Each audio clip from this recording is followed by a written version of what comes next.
Jericó tenía agua, cultivos y casas de adobe, pero hacia el 8300 a.C., una comunidad que todavía dependía en gran medida de la caza de gacelas levantó una torre de piedra de 8,5 metros, un muro y un foso.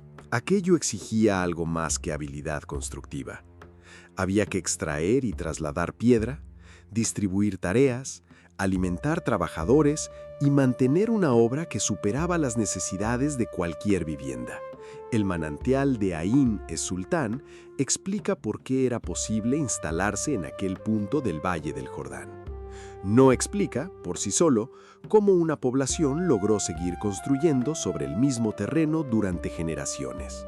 Quedarse creaba problemas nuevos. Los muros de barro se erosionaban, los alimentos debían conservarse y ciertos riesgos exigían una respuesta común.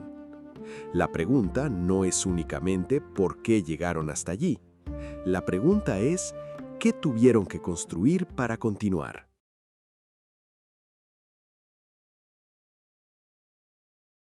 Durante la etapa más antigua, aproximadamente entre el 8500 y el 7500 a.C., las viviendas de Jericó eran generalmente circulares u ovaladas. Los arqueólogos llaman a este periodo Neolítico Precerámico A. Algunas estaban parcialmente excavadas en el terreno y se apoyaban sobre cimientos de piedra. Sobre esas bases se levantaban muros de adobe. Los ladrillos tenían una superficie superior convexa y una base relativamente plana. Por su perfil, se conocen como ladrillos plano-convexos o de lomo de cerdo. Su forma se adaptaba a los recorridos curvos de las viviendas.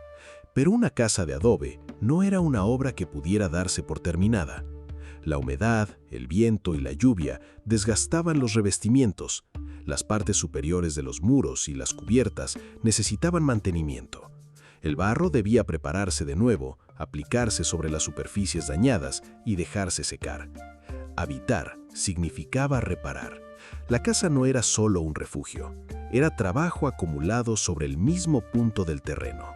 Piedra colocada en los cimientos, tierra convertida en ladrillo, cubiertas rehechas y superficies renovadas. Eso no significa que las viviendas fueran permanentes en el sentido moderno. El adobe podía deshacerse y regresar al suelo del que procedía. Precisamente por eso, mantener una casa exigía intervenir una y otra vez. La economía también se encontraba en transición. La población cultivaba cereales y legumbres, pero la caza de gacelas todavía tenía un papel importante. No hay evidencia clara de una ganadería plenamente domesticada durante esta primera etapa. Y ahí aparece la primera contradicción. Una comunidad que todavía combinaba cultivos con recursos silvestres y que debía dedicar trabajo continuo a mantener sus viviendas, fue capaz de movilizar recursos para una construcción mucho mayor. Para entender esa obra, hay que abandonar momentáneamente la escala de la casa. Hacia el 8300 a.C., Jericó levantó una torre circular de piedra de aproximadamente 8,5 metros de altura. En su interior había una escalera de 22 peldaños. La estructura se encontraba junto a un muro macizo y frente a ambos se excavó un foso en la roca. El conjunto no apareció terminado en un solo episodio. La evidencia estratigráfica indica una secuencia. Primero se levantó el muro. Después la torre fue adosada a su cara interior, el muro fue reparado y engrosado y el foso se incorporó al sistema. Las estimaciones sobre el trabajo necesario deben manejarse con cautela, pero algunas calculan más de 10,000 jornadas solo para el muro. La cifra no demuestra la existencia de un gobierno central, ni permite identificar quién daba las órdenes. Sí revela una capacidad de coordinación que superaba claramente a la unidad doméstica. Su función sigue discutida. Kathleen Kenyon interpretó el conjunto como una fortificación destinada a proteger una comunidad que acumulaba alimentos y herramientas. Ofer Bar Yosef propuso que el muro y el foso servían para desviar inundaciones repentinas y flujos de lodo procedentes de las pendientes próximas. Una tercera hipótesis relaciona la torre, su escalera, el monte Kuruntul y la puesta del sol durante el solsticio de verano. La alineación espacial puede estudiarse, su significado permanece abierto. Pudo ser un marcador territorial, ritual o calendárico. La arquitectura confirma la existencia del muro, el foso, la torre y su escalera. No permite resolver por sí sola cuál de esas funciones fue dominante. Las tres hipótesis apuntan, sin embargo, hacia problemas que superaban la escala familiar: proteger recursos, controlar riesgos ambientales o representar una relación colectiva con el territorio. Junto a la torre, se encontraron además instalaciones de adobe. Kenyon las interpretó como depósitos de agua.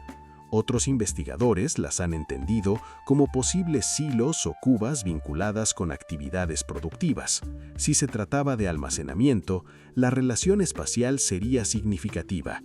Recursos conservados junto a la principal infraestructura colectiva del asentamiento. Pero antes de decidir qué significaba esa proximidad, debemos observar qué ocurrió con la propia muralla. Hacia el final de la etapa de la torre y las casas circulares, el sistema monumental dejó de funcionar como antes. El foso comenzó a llenarse de sedimentos. La escalera de la torre quedó bloqueada. El muro fue cubierto por depósitos aluviales, derrumbes de adobe y restos de nuevas ocupaciones. La torre no fue desmontada para reutilizar toda su piedra. Quedó parcialmente enterrada mientras el nivel del asentamiento crecía a su alrededor. Ese proceso transformó la arquitectura en topografía. Una casa de adobe que se derrumba no desaparece. Sus muros regresan al suelo en forma de tierra compactada. Sobre ellos puede construirse otra vivienda, después otra. Con cada reparación, colapso y reconstrucción, el montículo se eleva. Hacia el 7500 a.C. comenzó una segunda etapa, conocida por los arqueólogos como Neolítico Precerábico B. Jericó ya no ocupaba la misma superficie de la etapa anterior. La vieja muralla había dejado de ser un límite visible. Ahora formaba parte del terreno sobre el que se construía. Durante esta fase posterior no se levantó una muralla monumental equivalente. En su lugar aparecen muros de contención y terrazas destinadas a estabilizar pendientes y proporcionar bases a las viviendas. El cambio importante no es el nombre arqueológico del período. La muralla queda enterrada y se convierte en suelo. Las casas pasan de circulares a rectangulares. Los ladrillos se hacen más modulares y el interior comienza a dividirse en habitaciones, patios y espacios de almacenamiento. La inversión constructiva cambia de escala. Una parte del esfuerzo que antes se concentraba en el borde del asentamiento comienza a distribuirse en la preparación del terreno y en una arquitectura doméstica más compleja. Y esa transformación puede observarse en una pieza mucho más pequeña que la torre: el ladrillo.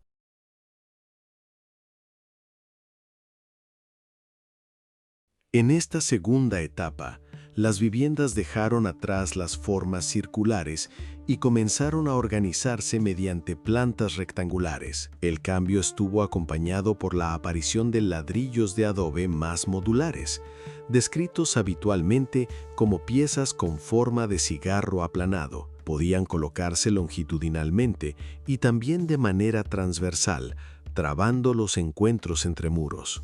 Esta disposición permitía formar esquinas y unir paredes con mayor regularidad. No significa que el ladrillo haya inventado por sí solo la planta rectangular. Tampoco puede afirmarse que fuera creado expresamente para resistir terremotos. La trabazón pudo mejorar la cohesión de los muros, pero esa ventaja estructural no demuestra la intención original de los constructores. Lo que sí puede observarse es una ampliación de las posibilidades espaciales. Un muro recto podía prolongarse hasta encontrar otro. Una habitación podía conectarse con la siguiente mediante una abertura. A un recinto principal podían añadirse espacios menores. La vivienda dejaba de estar dominada por un único interior curvo y comenzaba a organizarse como una secuencia de habitaciones. En varios conjuntos excavados aparecen recintos rectangulares conectados por aberturas amplias.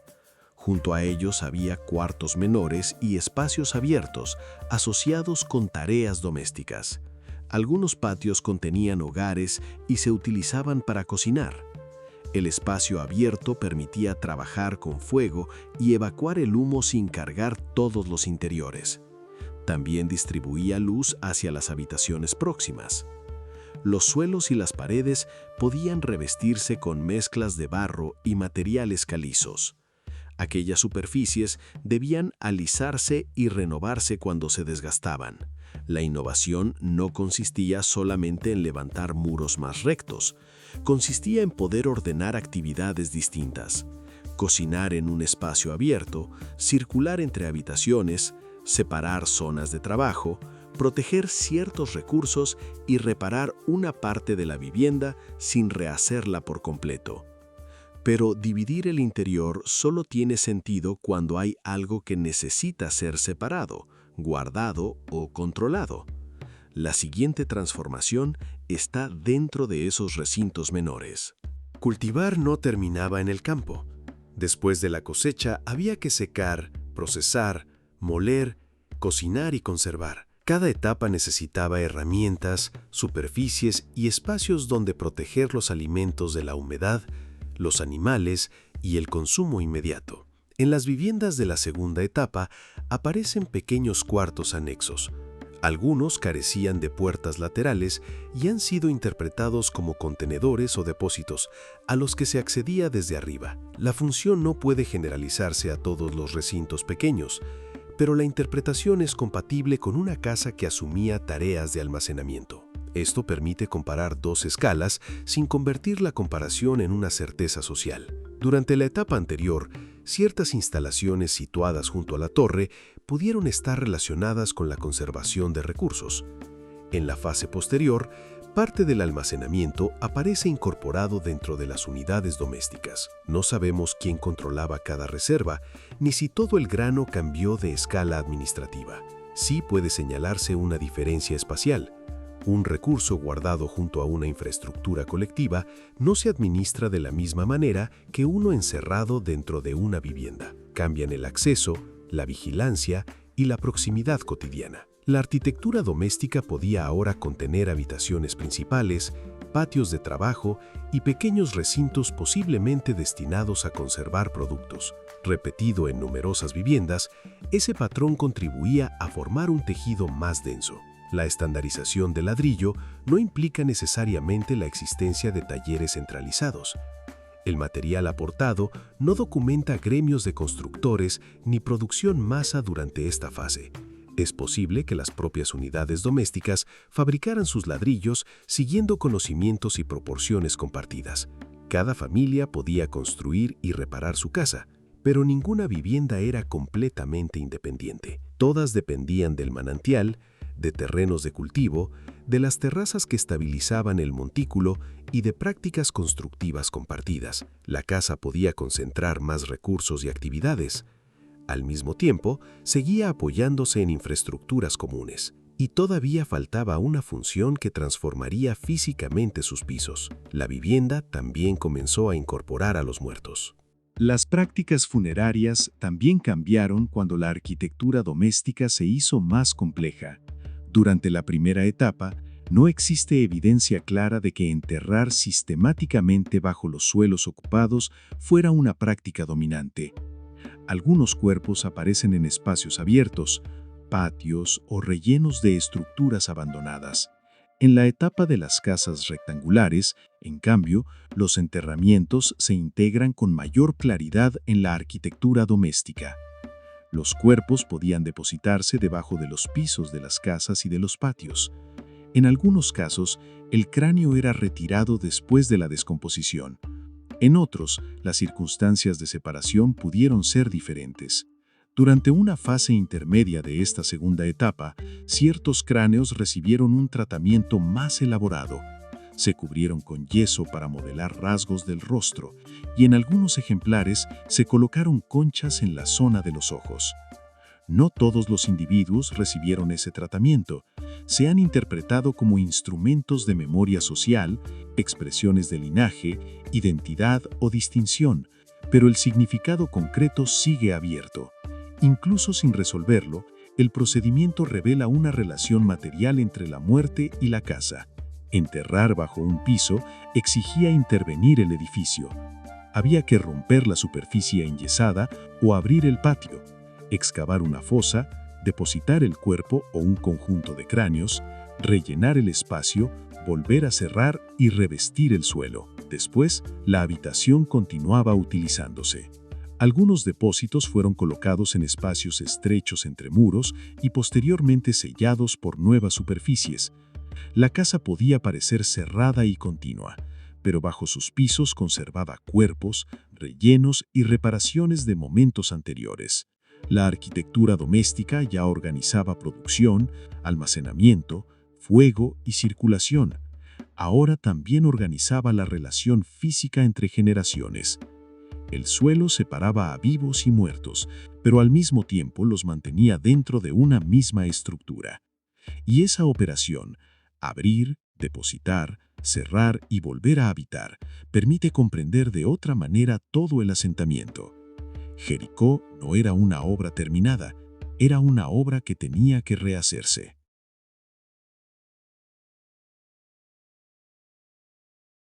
Jericó suele resumirse mediante una lista de primeras veces, una de las torres monumentales más antiguas, una de las primeras murallas o una de las primeras comunidades calificadas como ciudad. Pero esas etiquetas separan elementos que formaban parte de un mismo proceso. Primero, la torre, el muro y las casas circulares. Después, las casas rectangulares, los patios, los depósitos y los suelos intervenidos. La muralla quedó enterrada y pasó a formar parte del terreno. Sobre ese nuevo suelo apareció otra arquitectura. Los ladrillos modulares permitieron levantar muros rectos y dividir el interior. Los patios organizaron el fuego y la luz. Los recintos menores pudieron conservar alimentos. Las terrazas estabilizaron el terreno. Y los pisos domésticos fueron abiertos y sellados para recibir a los muertos. Jericó no avanzó simplemente desde una aldea elemental hasta una ciudad terminada. Cambió la manera de distribuir el trabajo arquitectónico. Primero, una parte de ese esfuerzo se concentró en un borde monumental. Después, se repitió en operaciones menos visibles: contener una pendiente, trabar una esquina, revestir un muro, guardar una cosecha, abrir un piso y volverlo a cerrar. La torre fue monumental por su escala. La continuidad de Jericó dependió de otra forma de monumentalidad: el trabajo repetido necesario para impedir que sus casas, sus depósitos y sus suelos volvieran a convertirse en tierra.